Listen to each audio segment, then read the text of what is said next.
Hoş geldin Anthony Gordon Barcelona. Oğullar, qarasılmadık transfer Barcelona'da Julian Alvarez'e qarashdı.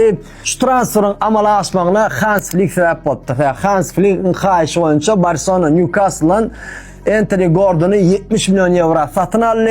Ofitsialni Barcelona oyuncusu. O, конечно, top oyuncu der. Yöne qat'i perspektivni, целеустремлен, ödem universal oyuncu. Polyoda iki tane pozisyon yapıp biliyor şu futbolist. Bile Chep Winger, birim Dzivyatka. Şu sezon statistika tam qat'i qo'y. Gol plus pas 30. 16 gol salptır sezonda. 14 asist veriptir. 16 golun 10'sunu Liga Çempionat'ta talptır. Özümüz bilýäňiz da Hans Flick näde futbolistleri, srednyi klas futbolistlerden top klas futbolist etip bilýär. Hans Flick İstanbul şu transferi значит şu futbolistde Hans Flick bardatlar görýär. Hakykatdan men şu oyuncuň oýunlaryny düýün gördüm YouTube'dan. Qat'i güýçli futbolist. Skorsam gowy, texnikasam gowy, udaram gowy, polio görüşlügam gowy, pressingde de gowy. Tüýüp Barcelona gelişecek futbolist.